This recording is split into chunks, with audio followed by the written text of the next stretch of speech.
आनंद Ranganathan, T Raja Singh, Vishnu Shankar Jain, Meenakshi Jain ji, Bhau Torsekar, Sudhanshu Trivedi, Ajay Raina आदि अचिंत और कई अन्य वक्ता, आपके सभी पसंदीदा स्पीकर्स आपको मिलेंगे एक मंच पर।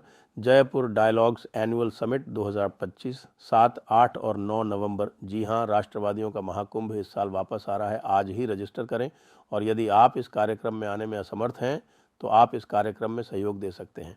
हमने एक धन राशि तय की है जिसका टारगेट आपको ही पूरा करवाना है और इस कार्यक्रम को सफल बनाना है। इस कार्यक्रम को आपके फाइनेंशियल सपोर्ट की आवश्यकता है और सहयोग से ही एक हिंदू इकोसिस्टम खड़ा होगा। रजिस्ट्रेशन के लिए और डोनेट करने के लिए नीचे लिंक दिए हुए हैं और आप सपोर्ट के लिए QR भी स्कैन कर सकते हैं।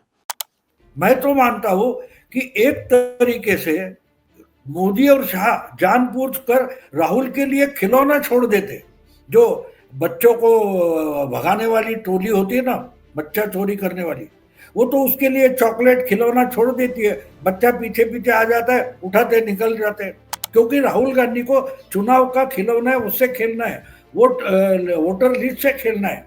और वही खेलना ऐन समय पर हमेशा मोदी और शाह कैसे छोड़ देते हैं? इनको इशू कहां से मिलता है? कभी तो सोचो कि ये इशू जानबूझकर मोदी शाह ने तो शगुफा बनाकर हमें पास भेजा नहीं है। अगर वो सोचोगे तो उस शिकंजे में नहीं फंसोगे। जो लोग तंग आ चुके थे यूपीए से, कांग्रेस से या गांधी परिवार से, वो एक एक कर से मोदी के साथ जुड़ गए। तो यही काम ट्रंप ने इंटरनेशनल लेवल पर मोदी के लिए कर दिया। और जो अमेरिका की दादागिरी से थक गए थे, उब गए थे, उनको कोई सामने खड़ा होकर हिम्मत दिखाने वाला चाहिए था। मोदी खड़े हो गए और देखो 40-45 से ज्यादा देश एक के बाद एक अमेरिका के खिलाफ कमर कसकर खड़े होने लगे।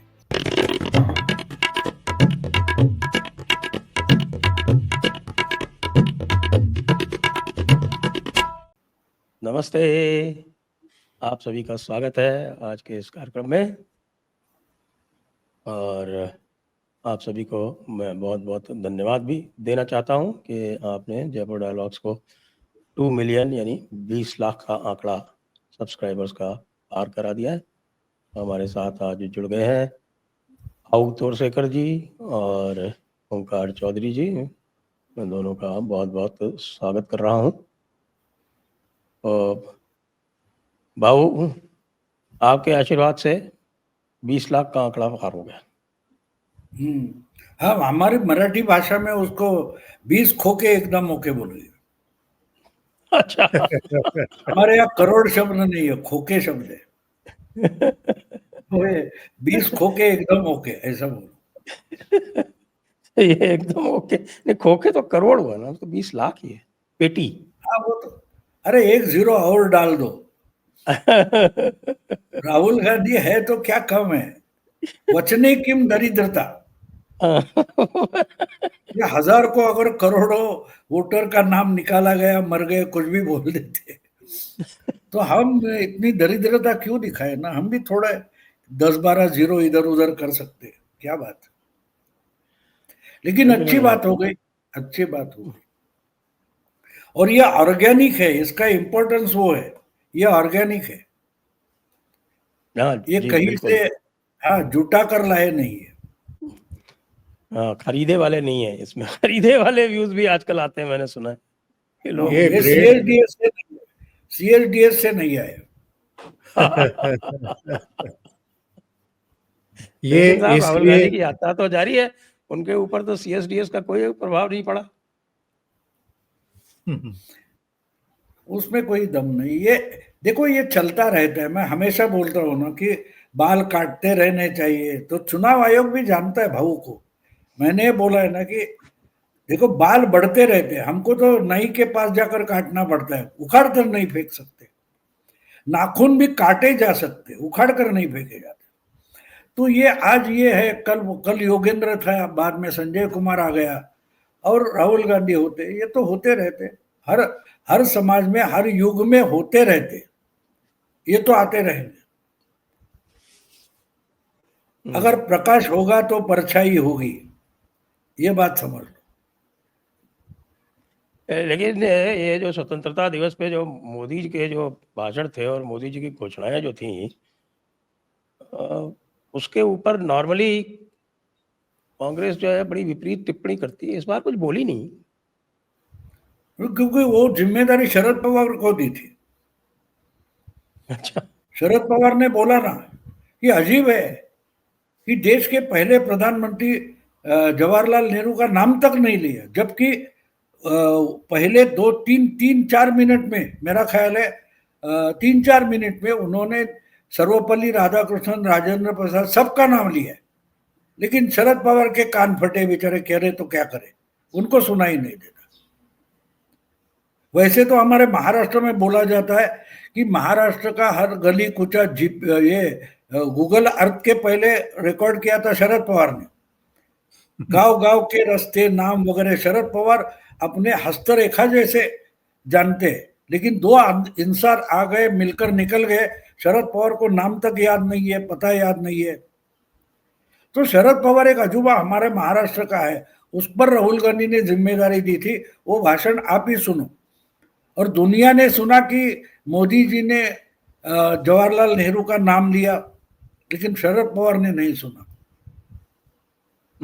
तो टिप्पणी करने की जिम्मेदारी उनको दी थी।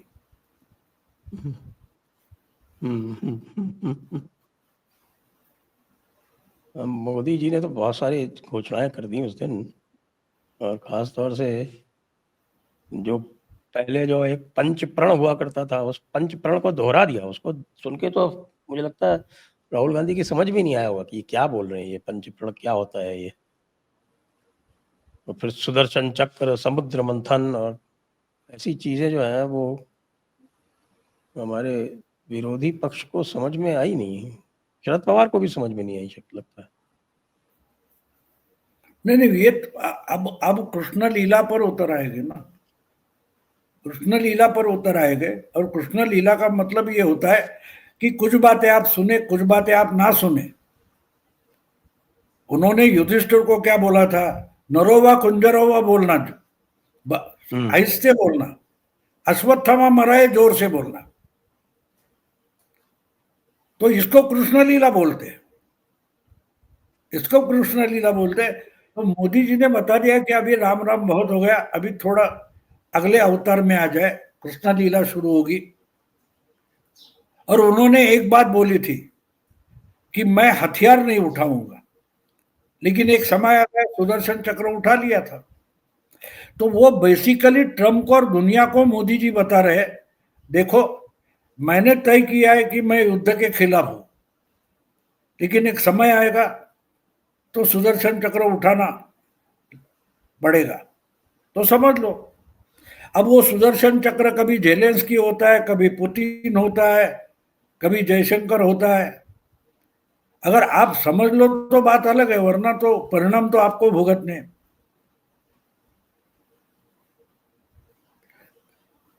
जी ओंकार जी,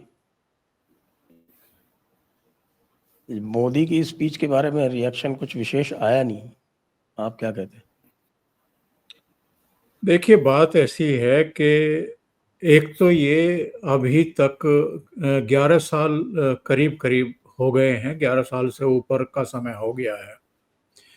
ये अभी तक भी मोदी जी को एज प्राइम मिनिस्टर एक्सेप्ट नहीं कर पाए, स्वीकार नहीं कर पाए, उनकी सरकार को स्वीकार नहीं कर पाए, उनकी कैबिनेट को स्वीकार नहीं कर पाए, उनकी सरकार के फैसलों को ये हजम नहीं कर पाते हैं।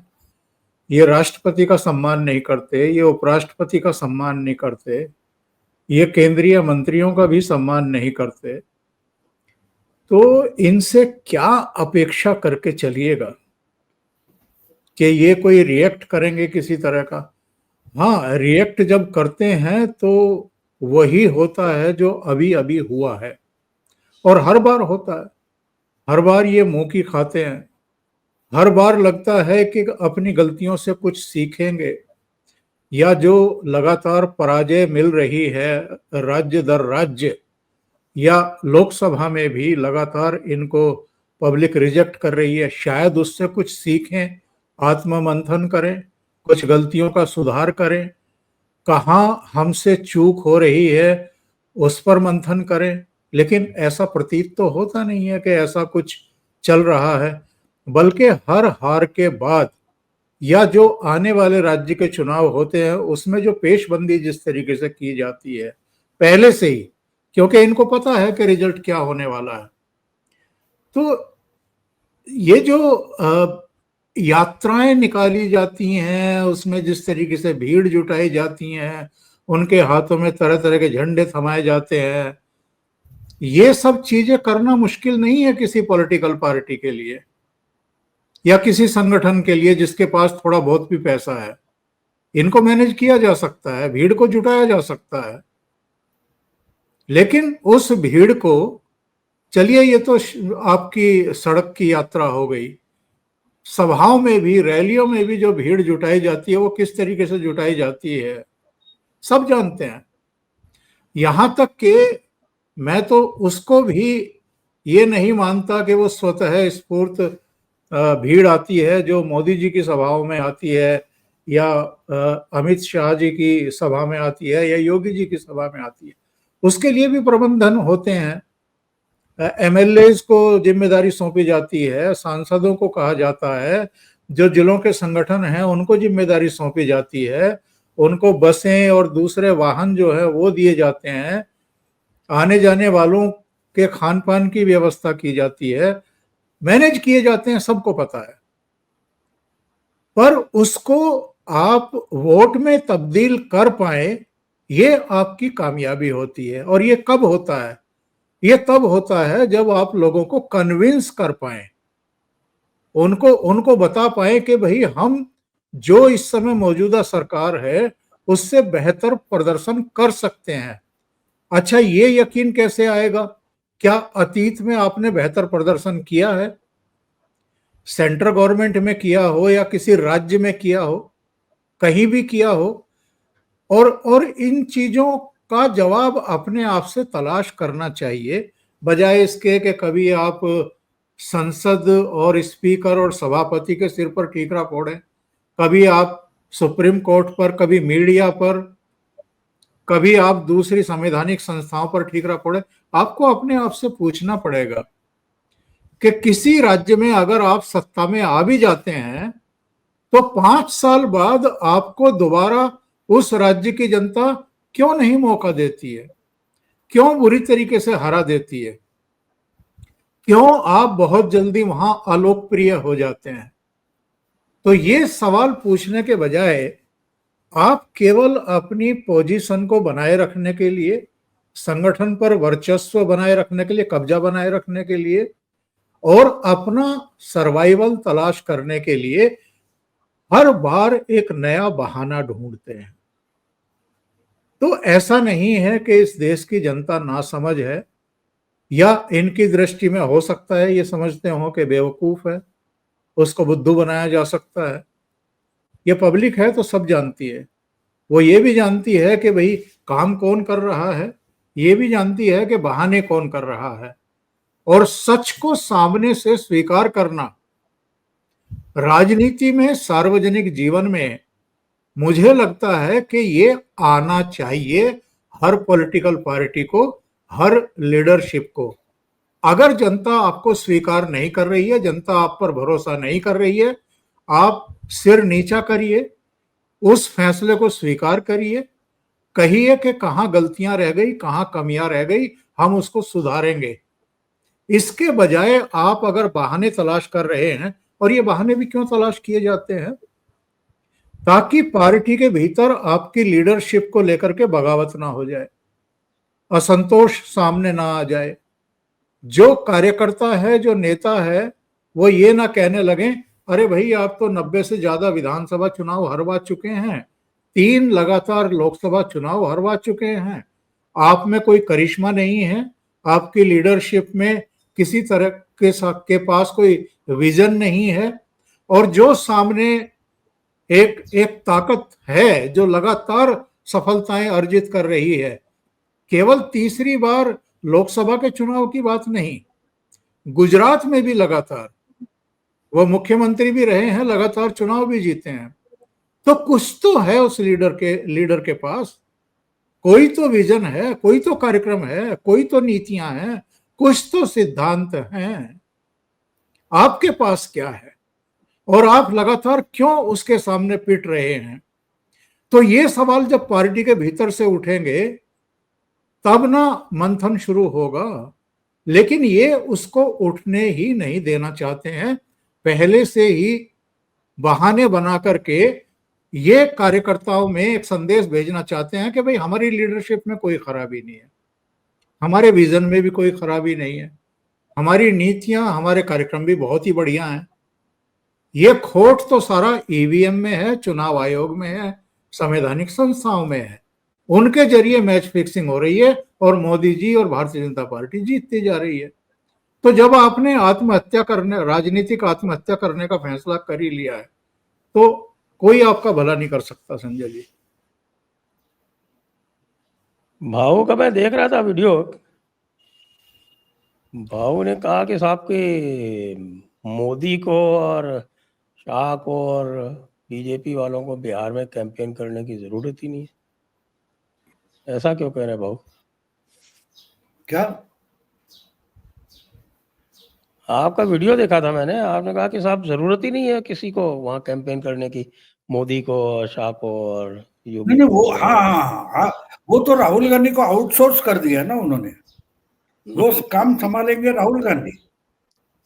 अब एक एक बात आप समझ लो कि बार बार अगर आपको एक भूल भुलैया पैदा करके आप उसमें फंस जाओगे तो मेरी समझ में नहीं आता बार बार क्यों फंस रहे हो। अब हम आज बोल रहे हैं 19 तारीख है, बिल्कुल 19 ही है ना। आज 19 तारीख है और कम से कम मेरा ख्याल है कि 4 हफ्तों में बिहार का टाइम टेबल आ जाएगा। तो अगर आपको अभी जो आपका गठबंधन है, इंडी गठबंधन है, उसका सीट का बंटवारा होना चाहिए। भाई इस पार्टी को इतनी मिलेगी सीटें, इसको ये मिलेगी। अब जो मिली है वो कौन कौन सी है वो डिसाइड करना है। उसके बाद उस पार्टी को अपना वहां का कैंडिडेट तय करना है। 4-5 डिसीजन एक एक कॉन्स्टिट्यूंसी के लिए लेने, चुनाव क्षेत्र के लिए, और आप उलझे हैं यात्रा करने में। अब अगर वो कैंडिडेट, अगर उसको अपना लोकल ऑर्गेनाइजेशन ऑयल करना है, काम कार्यान्वित करना है, एक एक बूथ के लिए कार्यकर्ता अपॉइंट करना है, ये सबके लिए टाइम कहां बचता है। मैं तो मानता हूं कि एक तरीके से मोदी और शाह जानबूझ कर राहुल के लिए खिलौना छोड़ देते। जो बच्चों को भगाने वाली टोली होती है ना, बच्चा चोरी करने वाली, वो तो उसके लिए चॉकलेट खिलौना छोड़ देती है, बच्चा पीछे पीछे आ जाता है, उठाते निकल जाते। तो चुनाव चुराने के लिए अगर मोदी और शाह वगैरह जैसे लोग एक खिलौना छोड़ देते और आप उस खिलौने के पीछे चले जाओ, तो ये आप उलझे किसमें हो? देखो ना, समय बचा है। आप कोर्ट में जा रहे हो, आप वोट चोरी का रैली कर रहे हो, मोर्चा कर रहे हो, और वहां लोकल देखो जो चुनाव है वो एक एक चुनाव क्षेत्र में लड़ा जाता है। एक चुनाव क्षेत्र में अलग अलग 500, 800, 1000 बूथ पर लड़ा जाता है। वहां तो आराम चल रहा है। और हम अब हमने देखा ना कि 22 अप्रैल को जो कुछ पहलगाम हो गया, उसके बाद मोदी जी ने बोला कि सख्त जवाब दिया जाएगा, सबूत सिखाया जाएगा, सब क्या बोलते हैं, सबक सिखाया जाएगा। और उन्होंने मीटिंगें की। पहले 4-5 दिन मीटिंगें चल रही थी, फिर वो जनरल्स अलग अलग हो गए, वो अपनी अपनी तौर से प्लान लेकर आ गए, फिर हो गए। तो एक एक जगह से देखो, डीआरडीओ, इसरो, रॉ, आईबी, यहां से लेकर आर्मी, नेवी, एयरफोर्स, सबको कोऑर्डिनेट किया गया। उसी वक्त फॉरेन अफेयर्स मिनिस्ट्री, सबको कोऑर्डिनेट किया गया ना, सबको कोऑर्डिनेट किया गया। और मैं आपको एक बात, ज्यादा नहीं, जयपुर आऊंगा, वहां मिलेंगे तब पर्सनली बोल दूंगा कि आपको मालूम नहीं है, आज कम से कम हमारे एक्टिव एसेट्स पाकिस्तान में काम कर रहे 1000 से ज्यादा है। ये मुझे कैसे पता है? मैं आपको मिलूंगा तब बोलूंगा सामने। ऐसे नहीं बोल सकता इस लाइन पर, ओपनली नहीं बोल सकता। वो कैसे ऑपरेट हुआ एक्चुअली, जो ऑपरेशन सिंदूर चल रहा था, तो 24 अप्रैल से लेकर ऑपरेशन सिंदूर रोका जाने तक क्या क्या चल रहा है, इसकी डिटेल किसी ने मुझे बताई है। तो उसमें अलग अलग कम से कम समझो कि 22 से ज्यादा ऑर्गेनाइजेशन, संस्थाएं, उनको कैसे कोऑर्डिनेट किया गया। और जब हो गया, जब शुरू हो गया धमाका, उसके बाद वो लोग आराम से बैठे थे अपनी अपनी जगह, हर एक कोई अपना अपना काम कर रहा था। आपको याद होगा ऑपरेशन सिंदूर शुरू होने से पहले 6-7 दिन हमारे अरबी समुद्र में हमारी नेवी अभ्यास कर रही थी, आपको याद होगा। और नेवी ने तो कुछ किया ही नहीं, याद है आपको? जी हाँ, जी हाँ, जी हाँ। चुनाव जैसे नेवी लड़ा के जाता है, नेवी को तो सॉरी भी बोला ना, नेवी को तो मोदी जी ने हाँ, सॉरी भी बोला कि भाई आपका नंबर नहीं अगला नहीं, आएगा। वो सॉरी क्यों बोला है उस पर मैं वीडियो बनाने वाला हूँ। वो बोले हाँ। कि ऑपरेशन सिंदूर खत्म आप करोगे, अभी रोका हुआ है। अभी एयरफोर्स पर आर्मी को अवसर दिया था, आप पूरा करोगे, ये है उसका मतलब। ये है सॉरी बोलने का मतलब क्या है, आप पूरा करोगे, उसके बाद मैं डिक्लेयर करूंगा ऑपरेशन सिंदूर इज ओवर। तो वो बात अलग है, उस पर मैं जो वीडियो बनाऊंगा वो अलग है। आज की बात बोलो यानी तो देखो, ये कराची तो बिहार के कराची चुनाव के में बारे में। कराची में लंका दहन कराची, करवाएंगे आप लोग? हाँ हाँ बिल्कुल। और अब एक आप बोल, मुझे अलग वीडियो बनाना है उस पर। कराची में लंका दहन होगा और ग्वादर सेब रखो, समझे आप? वो फॉरेन मिनिस्टर चाइना का क्यों आया है, वो बोल रहा है भाई जो एक करना है उधर करो, ग्वादर को हाथ मत लगाओ, इसीलिए नहीं, तो एक वो बात पहुंचा है दिल्ली में। देखो, वो एक अभी फोटोग्राफ्स शेयर हुए हैं, जो एक इंटरनेशनल संस्था है मैक्सर टेक्नोलॉजी, मैक्सर टेक्नोलॉजी ने फोटोग्राफ शेयर किए हैं कि जिस दिन जब ये चल रहा था ऑपरेशन सिंदूर, तो पाकिस्तान के जितने भी युद्धपोत थे, उनके जो ब्रिगेड्स वगैरह जो थे, वो नेवल डॉकयार्ड को छोड़ के जो उनका कमर्शियल डॉकयार्ड है उसमें जाके छुपे हुए थे, और कुछ जो थे वो बिल्कुल, ग्वादर में छुपे हुए थे। तो ये वांग यी लेकिन को, वो यानी चाइना के फॉरेन मिनिस्टर को ये भी तो बोलना पड़ेगा कि भाई इनको बोलो कि ये वहां मत छुपे, जाके ग्वादर में वहां हाँ छुपेंगे तो हमें जाना पड़ेगा। वो सब अभी ओपनली बोलने की जरूरत नहीं, होने के बाद जरा मजा आएगा।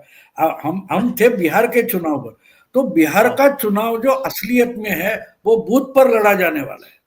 वो एक एक चुनाव क्षेत्र में कुछ 234 वगैरह है सीटें, वहां लड़ा जाने वाला है। और वहां तो आलबेल चल रहा है, उनको दो पता सौ नहीं है दो सौ हमारा तैतालीस है। कोर कमांडर कौन है, इसका किसी को पता नहीं है ना। वो सब लगे कहा है नहीं। हमको एक पहली बात है कि जैसे राजीव गांधी की जमा में था ना, युद्धपोत का इस्तेमाल पिकनिक के लिए किया जाता था, याद है ना आपको? तो अभी चुनाव हो जाएगा, आप देखेंगे बाद में। अभी राहुल गांधी की रैली सक्सेसफुल करनी है तो पूरी ताकत वहां लगा दो, क्योंकि राहुल गांधी को चुनाव का खिलौना है, उससे खेलना है, वोटर लिस्ट से खेलना है। और वही खेलना ऐन समय पर हमेशा मोदी और शाह कैसे छोड़ देते हैं? इनको इशू कहां से मिलता है? कभी तो सोचो कि ये इशू जानबूझकर मोदी शाह ने तो शगुफा बनाकर हमें पास भेजा नहीं है। अगर वो सोचोगे तो उस शिकंजे में नहीं फंसोगे। हम्म तो वो तो इसलिए है मैंने डॉक्टर साहब, बोला ये तो कि अब वो ये जिम्मेदारी राहुल को दी है, बिहार की जिम्मेदारी राहुल। अब देखो एनडीए में सीट का बंटवारा हो रहा है कि नहीं, क्या हो रहा है, हाँ, उसकी कुछ खबरें नहीं। हाँ कुछ खबरें आती है कि हाँ भाई ये तो गड़बड़ करेगा, चिराग गड़बड़ करेगा, वो गड़बड़ करेगा। वो भी खबरें जानबूझकर दी जाती है। ये एक जिम्मेदार बड़े लीडर ने महाराष्ट्र के मुझे बोला कि अगर महायुति में गड़बड़ है, ये खबर हम नहीं छोड़ेंगे तो कौन छोड़ेगा? बोला हमारे कोई खास निकट लोग हैं पत्रकार, उनसे हम छोड़ देते कि भाई एकनाथ शिंदे तो गांव चला गया, गड़बड़ हो गई। अब आपको क्या बोल दूं, 3 हफ्ते पहले की बात है, मुंबई से पुणे जा रहे थे, एकनाथ शिंदे का फोन आया, तो बोले क्या कर रहे हो? तो मैं तो घर में बैठता हूँ, मैं कहीं जाता नहीं, मेरा मठ है, आश्रम है, उधर बैठा रहता हूँ। तो बोले मैं आ जाओ बात करनी आपसे, आ जाओ बोले। 1.5 घंटा बैठे थे और सिर्फ दोनों बैठे थे, एक नाथ शिंदे, भाऊ तोरसेकर और हमारी काम वाली छोड़कर तीसरे ने सुना तक नहीं कि हमने क्या बोला है। तो ये खबरें कहां से आती है, ब्रेकिंग न्यूज कहां से बनती है, कौन छोड़ता है पुड़िया, मुझे पता है ना। तो ये एक बात नहीं समझ पा रहे कि आपके लिए जो मीडिया का भी इस्तेमाल, हम जिसको प्रो इकोसिस्टम बोलते हैं, उसमें भी स्लीपर सेल कितने हैं।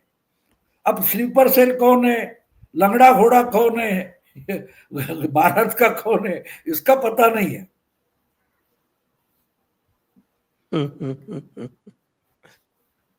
जी ओंकार जी, एसआईआर का जो आंदोलन है वो तो अभी भी चल रहा है पार्लियामेंट में। चलेगा चलेगा, अभी चलेगा। सुप्रीम कोर्ट ने क्लियर कर दिया, उसका तो कोई असर नहीं है। उस इससे क्या सीएसडीएस वाले ने अपना डेटा रिट्रैक्ट कर लिया, उसका भी कोई असर नहीं है। इससे क्या होता है, एक कवि महोदय अपनी अपनी कविता सुना रहे थे और वो धीरे धीरे धीरे धीरे उसने देखा कि भीड़ छट रही है, जा रही है, यानी इंटरेस्ट नहीं है उनका। आखिर में एक बचा, उसने सोचा कि ये मेरा पक्का प्रशंसक है। तो फिर उसने पूछा कि भाई तुम्हें पसंद आ रही है? बोला पसंद वसंद कुछ नहीं आ रही है, मैं ये देख रहा हूं कब तू माइक से उतरेगा और कब मैं ये सब सामान समेटूं। तो सुप्रीम कोर्ट कुछ भी कह ले, फला कुछ भी कह ले, ढिमकाना कुछ भी कह ले, संजय कुमार अपोलॉजी मांग ले, अपने ट्वीट डिलीट कर दे, कुछ भी हो जाए, राहुल गांधी नहीं छोड़ेंगे। आपने देखा राफेल कितने दिन तक ये गले में ढोल डाल करके पीटते रहे उसको, जब तक ढोल दोनों तरफ से फूट नहीं गया, आवाज आनी बंद नहीं हो गई, जब लोगों ने सुनना बंद कर दिया, अपने कान बंद कर लिए कि बहुत खराब आवाज अब आ रही है, फूट गया भैया तेरा ढोल, तब जाकर के इसने फिर, अच्छा अडानी को कब से बजा रहे हैं ये? इनको एक एक सब्जेक्ट चाहिए और उसके बाद फिर इनके दिमाग में दूसरी चीज आती ही नहीं, घुसती ही नहीं। अजीब जब हो तक आप एक मिनट मैं आपको रोकता हूँ, आप भी अजीब हो। ढोल फूटा कैसे आप बोलते हो, चमड़ा फटा है, ढोल कहाँ फूटा है। अब चमड़ा किसी को बोलेंगे और ढोल किसी को बोलेंगे, इस पर जाकर अभिषेक मनु सिंघवी और कपिल सिब्बल सुप्रीम कोर्ट में ये करेंगे, आर्ग्यूमेंट करेंगे। आप गलत बोल रहे हैं, ढोल नहीं फटा है, चमड़ा फटा है और आवाज आ रही है। अब आपके कान खराब है तो बेचारा राहुल गांधी क्या करे। तो वो तो एक्चुअल में क्या है संजय जी, वो तब तक भी नहीं रुकेंगे जब तक कांग्रेस में उनके साथ कोई, उनकी माता जी और प्रियंका वो और उनके बहनोई और एक आध और गोपाल जैसे केरल वाले, ऐसे दो चार जब बच जाएंगे तब भी नहीं रुकेंगे वो। बाकी सब भाग भी गए, मान लिया शशि थरूर भी भाग गए, आनंद शर्मा भी चले गए, अपने मनीष तिवारी भी चले गए, सलमान खुर्शीद भी हाथ झटक के चले गए, और बाकी लोग भी अगर निकल भागे तो मल्लिकार्जुन खड़गे हैं ना। नहीं रुकेंगे। एक दिन गुस्से में आकर पवन खेड़ा लाठी लेकर इनके सर पर मारेगा, अबे चुप। अब जब तक उसका संयम नहीं छूटता तब तक राहुल गांधी नहीं रुकेंगे। वो पवन खेड़ा को जिम्मेदारी दिए। तो वो नहीं मानेंगे साहब, वो बिल्कुल नहीं मानेंगे। जब तक पूरी तरीके से लुटिया डूब नहीं जाएगी तब तक मानने वाले नहीं है, रोकने वाले नहीं है। लेकिन मुझे तो लगता है कि राहुल गांधी तो हमारे जो अमेरिका के पप्पू हैं उनके साथ में मिल गए। एक पप्पू अमेरिका में भी तो है, उनको हम टप्पू बोलते हैं। वो मेले में बिछड़े हुए दोनों भाई है। अच्छा। बड़े भाई को पता नहीं कि बाप ने दूसरी शादी कर ली थी और ये पैदा हो गया। तो बाद में अरे तेरे गर्दन पर तिल है, मुझे याद आता है, वगैरह वगैरह, ऐसी मनमोहन देसाई की स्टोरी है। वो अपने अपने में लगे हैं, वो अपने में लगे हैं। तो अलग देखो, इसलिए तो मैंने बोला था ना, जरूरत ना होने पर ये रोज टैरिफ लगा रहा है, ये रोज आरोप लगा रहा है। शायद ये कई मैंने ट्रम्प का वीडियो देखा, here in America we talk English, ऐसा बोलता है। तो इंग्लिश में शायद आरोप को टैरिफ बोलते हैं, और इनकी राहुल गांधी की हिंदी में टैरिफ को आरोप बोलते हैं, ऐसा भी हो सकता है। अब देखो, वो रघुराम राजन भी मोदी की सराहना करने लगा है, जो इनकी पदयात्रा में दौड़ रहा था ना। तो देखो, मजाक बन गया, इन्होंने पूरा पॉलिटिक्स मजाक बना के रखा है, और दोष उसका नहीं है, उसका नहीं है। अगर पार्टी ही बच्चे जैसी हरकत करती है, सोचो कि 40 साल पहले, 41 साल पहले दो दो एमपी आए थे, वहां से 240, 303, 282 तक पहुंचते, तो कितनी मेहनत हुई है, ये तो समझ लो जरा, ये तो समझ लो। लेकिन वो जो आइंस्टाइन बोलता है ना कि मूर्ख होता है वो बहुत कॉन्फिडेंट होता है, और राहुल गांधी को तो मूर्तिमंत क्या बोलते हैं उसको, कॉन्फिडेंस है। अगर आपको कॉन्फिडेंस का चेहरा देखना है तो आप राहुल गांधी को देखो। और बुद्धिजीवी हमेशा कंफ्यूज होता है, ये आइंस्टाइन की बात है। तो कांग्रेस में जो बुद्धिजीवी है वो कॉन्फिडेंस नहीं है उनमें, वो बुद्धिजीवी है, वो तो कंफ्यूज है। और आहिस्ते आहिस्ते जिसका कंफ्यूजन कम होता है, वो फिर मनीष तिवारी हो, शशि थरूर हो, सलमान खुर्शीद हो, वो भाग निकलते।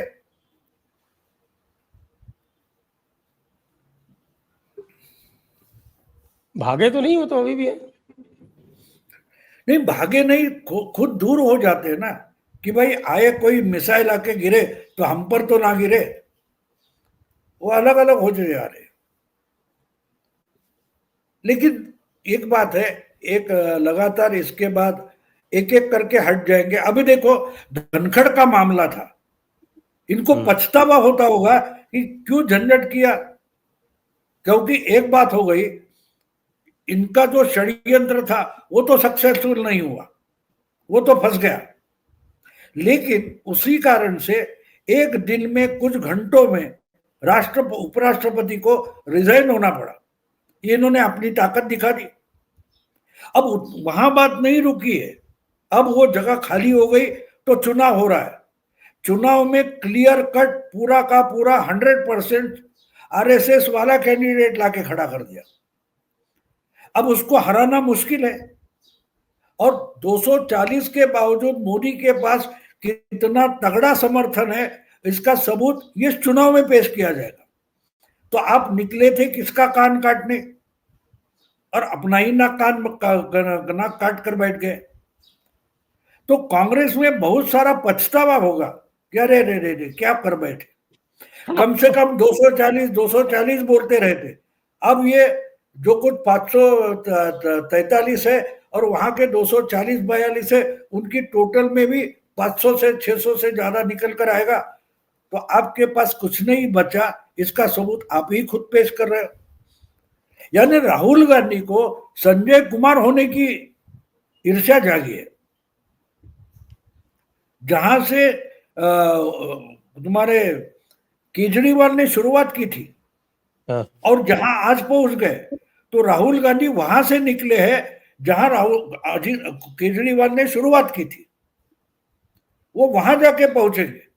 और सिर्फ एक दिन जनलोक आंदोलन एनडीओ बनकर कांग्रेस को खत्म हो जाएगा। और केजरीवाल जिस गति को प्राप्त हुए हैं, उसी गति को ये भी प्राप्त होना चाह रहे होंगे।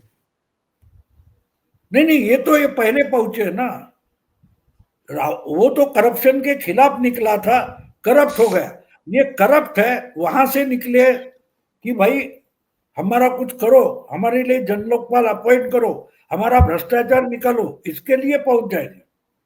और जो जन लोकपाल आएगा वो इनका ही सारा पूरा काला चिट्ठा निकाल कर सामने रखेगा। वैसे कांग्रेस ने यानी कि इंडी अलायंस ने अपना वीपी का कैंडिडेट डिक्लेयर कर दिया किया और वो B Sudarshan Reddy Supreme Court के पूर्व जज हैं और पूर्व जज है और उन्होंने ही एंडरसन केस क्लोज किया था, भोपाल गैस त्रासदी वाला। उन्होंने ही जो नक्सलवादियों को रिलीफ दी थी, ये नंदिनी सुंदर, ये जो इसकी पत्नी है आपके सिद्धार्थ वरदराजन की, वायर वाले की, उसको फ्री किया था। तो बड़ा अच्छा उनका रिकॉर्ड है। लेकिन उसके बाद वो बन गए थे लोकपाल मनोहर पर्रिकर की सरकार। तो उस समय इन सभी लोगों ने मिलकर प्रदर्शन किया था। और आज का जो नैरेटिव है वो ये चला रहे हैं, जबकि इनसे स्वयं को समझा दिया मिस्टर रेड्डी को, ये तो किस तरह के सुप्रीम कोर्ट जज थे जो इनको नहीं समझ में आता। वो कह रहे हैं कि साहब कि मैं तो जो है वो 60% जनता का प्रतिनिधित्व कर रहा हूं। तो अब आप बताइए साहब कि ये नया नैरेटिव है कि जितने भी वोट नहीं मिले एक रूलिंग पार्टी को, वो सारे के सारे वोट जो है वो राहुल गांधी के पास है। जी, उनका बिल्कुल। ये कपिल सिब्बल ने समझाया होगा एक्चुअल। ट्रम्प को ना मिले, ये भी उनको ही मिले। ये कपिल सिब्बल ने समझाया होगा उनको कि आप तो 60% लोगों का प्रतिनिधित्व कर रहे हैं। लेकिन एक बड़ा सवाल ये उठता है ना संजय जी, जब रंजन गोगोई को राज्यसभा भेजा जा रहा था, वो भी तो सुप्रीम कोर्ट के चीफ जस्टिस थे ना। चलो ये चीफ जस्टिस तो बड़ा हल्ला मचाया था इन्होंने। अब तो इन्होंने बड़ा हल्ला मचा दिया था कि अरे ये जो सुप्रीम कोर्ट के जज रहे और जिन्होंने भगवान राम के जन्मभूमि का फैसला तय किया, भले ही उसमें 4 जज और थे, लेकिन ठीकरा फोड़ा था रंजन गोगोई के सिर पर। उनका विरोध किया था कि देखो इनको नवाजा जा रहा है, राज्यसभा दी जा रही है इनको। और आज एक और सुप्रीम कोर्ट के पूर्व जस्टिस को आप उपराष्ट्रपति पद का उम्मीदवार बना रहे हैं। अब कोई बात नहीं,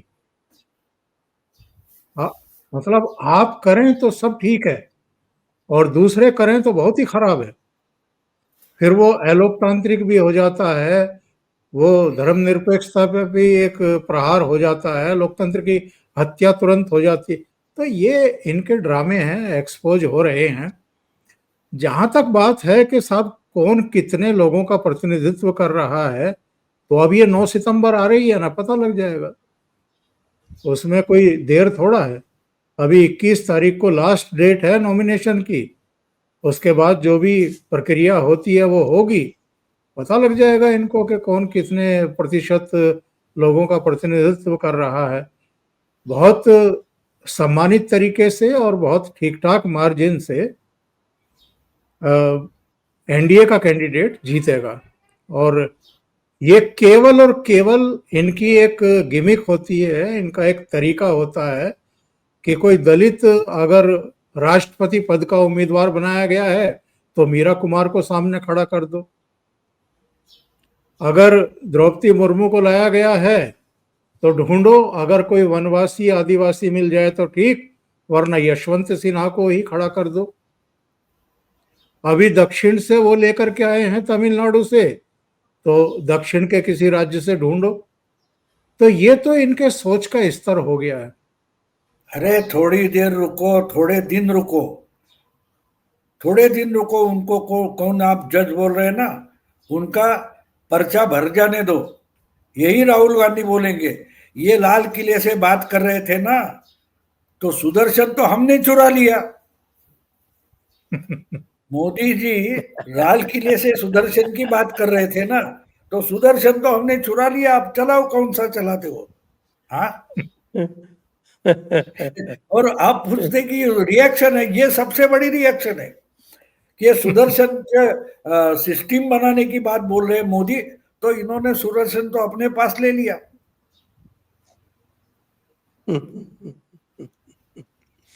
अरे बचकानी हरकतें कर रहे हैं और उससे कुछ भी निकलने वाला नहीं। मोदी इनकी परवाह तक नहीं करते, मोदी इनकी परवाह नहीं करते। धनखड़ का रेसिग्नेशन हो गया, वो निकल गए उधर G7 के लिए वगैरह वगैरह। 2 दिन के लिए देश छोड़कर बाहर गए मोदी, क्योंकि मोदी जी जानते हैं ये राजनाथ वगैरह हैंडल कर लेगा, ये बड़ी सिचुएशन नहीं है, ये बच्चों का खेल है, इसको संभालने के लिए मुझे देश में रहने की जरूरत नहीं। इतने हल्के में मोदी इनको लेते हैं, मीडिया छोड़ा तो इनको कोई सीरियसली लेता नहीं, ये आप समझो, सीरियसली लेता नहीं। अब तो देखो ना, सैम पिट्रोडा वगैरह लोग भी चुपचाप हो गए, रघुराम राजन भी उल्टी बात करने लगा, तो बात साफ है ना, अब इनको कोई सीरियस नहीं ले रहा है। हाँ, कुछ पागल है। क्या होता है देखो, एक बात हमें समझना जरूरी है कि 2014 में मोदी जी आ गए, तो एक कुछ 8-9 महीने पहले आ गए, तो मोदी जी के आसपास एक पोलराइजेशन होना शुरू हो गया। जो लोग तंग आ चुके थे यूपीए से, कांग्रेस से या गांधी परिवार से, वो एक एक कर से मोदी के साथ जुड़ गए। तो यही काम ट्रंप ने इंटरनेशनल लेवल पर मोदी के लिए कर दिया, और जो अमेरिका की दादागिरी से थक गए थे, उब गए थे, उनको कोई सामने खड़ा होकर हिम्मत दिखाने वाला चाहिए था। मोदी खड़े हो गए, और देखो 40-45 से ज्यादा देश एक के बाद एक अमेरिका के खिलाफ कमर कसकर खड़े होने लगे। तो ये मैंने देखो, दंगा जो होता है, दंगा मैंने अभी पिछले 10-12 साल में नहीं, लेकिन उसके पहले मैं 15-20 साल का था, तब से हर दंगा मैंने कवर किया है, पत्रकार भी नहीं था तब। तो कब आपके हाथ में पत्थर आ जाता है आपको पता नहीं होता, लेकिन दंगा शुरू कहां से होता है, जब किसी ने हिम्मत करके पहला पत्थर मारा होता है। तो जब बाकी जो हमारे अंदर जो पशु होता है वो निकलने के अवसर ढूंढता रहता है, तो ट्रंप ने मोदी के खिलाफ जाकर वो गलती कर दी कि ये खुलेआम डटकर खड़ा होगा, ये ट्रंप ने समझा नहीं, और मोदी खड़ा हो गया तो एक एक एक करके कितने लोग खड़े हो गए, कितने लोग खड़े हो गए। तो जितनी ये गलती करेंगे, तो ये तो भारत में हो चुका है, लेकिन ये अभी नहीं समझ रहे कि इनकी हर गलती से मोदी के लिए ज्यादा पोलराइजेशन हो जाता है। मुझे कल ये आपका शाहिद सिद्दीकी है, उसका 2-4 पॉडकास्ट कहीं वगैरह आ रही है, तो वो मुझे याद आता है 2013 में उसने शायद एनडीटीवी या कहीं किसके डिबेट में आकर बोला था, यार मोदी का नाम लेना बंद करो ना, तुम बोलते हो उतनी उसकी ताकत बढ़ रही। ये एक इंसान था जो सच बोल रहा था, वो बोल रहा था आप जितना बोलोगे मोदी की ताकत उतनी बढ़ेगी, मोदी का नाम लेना बंद करो, उसको गाली देना बंद करो, तो भी मोदी के खिलाफ जो ताकत बची है वो बची रहेगी। ये कहने वाला, मैंने उस पर 2 ब्लॉग लिखे थे कि ये सही बोल रहा है, लेकिन उसको सुनने वाला कौन था, उसको सुनने वाला कौन था?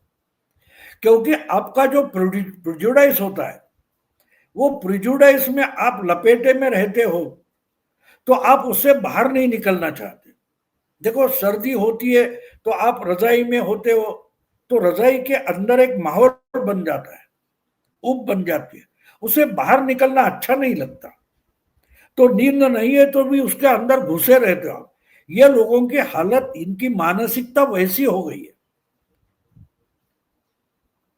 तो ये अपने जो समझ है उसमें ही बुझे और मशगूल रहना चाहते, और कल्पना करते ठीक है मोदी को ऐसे हराऊंगा वैसे हराऊंगा।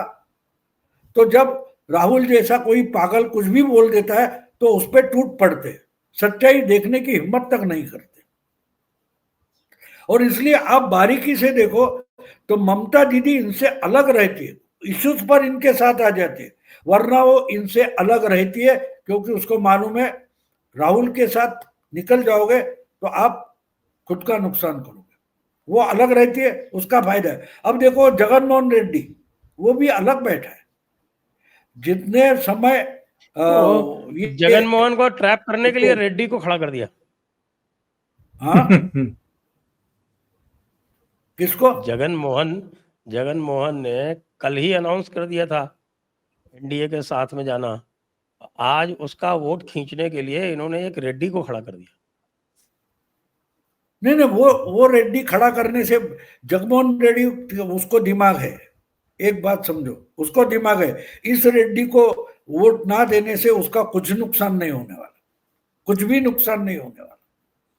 वो जगमोहन रेड्डी बड़ा चालाक है, इसलिए वो नायडू को उकसाना चाहता है, क्योंकि उसको मालूम है नायडू और मोदी साथ नहीं रहेंगे तो उसका परसेंटेज जो जितना है वो ताकतवर बन जाता है। वो हारा नहीं है, देखो 4-5% से वो 2 या 3% उससे वोट कम है, उसकी ताकत इंटैक्ट है। कांग्रेस खत्म हो चुकी है आंध्र में, तो इसलिए वो नायडू को उकसाना चाहता है, वो राहुल को कीमत तक नहीं देता।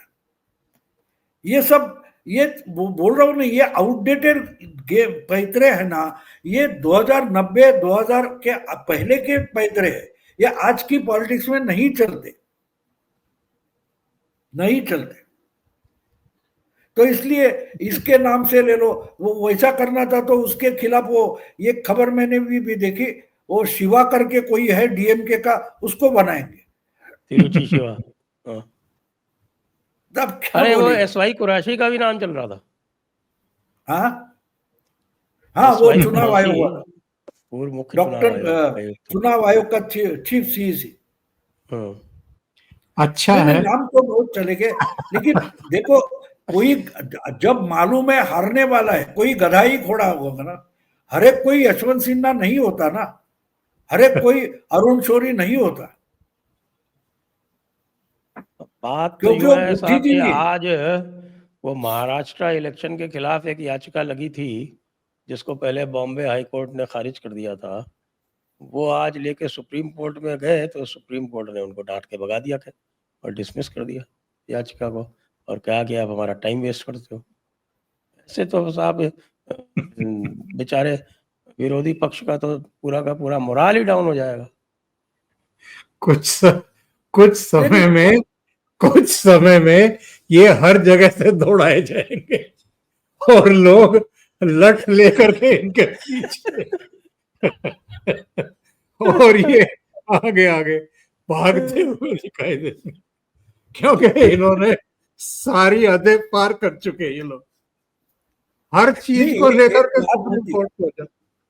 एक बात ये भी होती है ना कि आप पॉलिटिक्स करो ना, आप कोर्ट के मार्ग से पॉलिटिक्स क्यों कर रहे हो?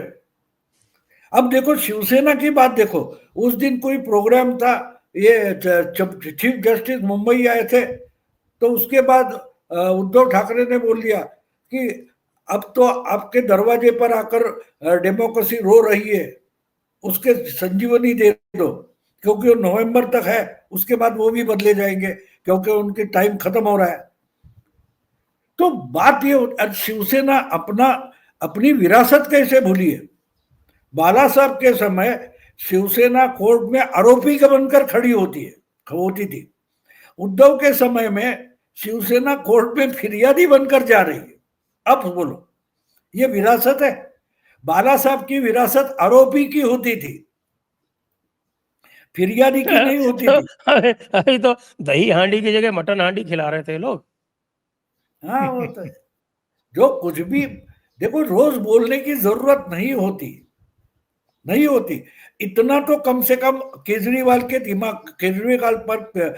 के पास दिमाग है कि हारे है तो हारे है भैया, टांग उठाकर नहीं देखो, टांग देखो तो टांगे तो ऊपर, आपकी इज्जत नीचे निकल गई है ना। तो इनका, अब चुप बैठो ना, कम से कम चुप बैठो। आपके चुप बैठने से भी आपका नुकसान कम होगा। लेकिन क्या बोल रहे, यानी हंसने हंसने से भी थक जाते हैं हम लोग, हंसने में भी थक जाते हैं। चलिए, आज की चर्चा को अब यहीं पर विराम देते हैं। सभी दर्शकों को बहुत बहुत धन्यवाद। भाऊ को और ओंकार जी को भी बहुत बहुत धन्यवाद। जय हिंद, जय भारत, वंदे मातरम। वंदे मातरम। धन्यवाद।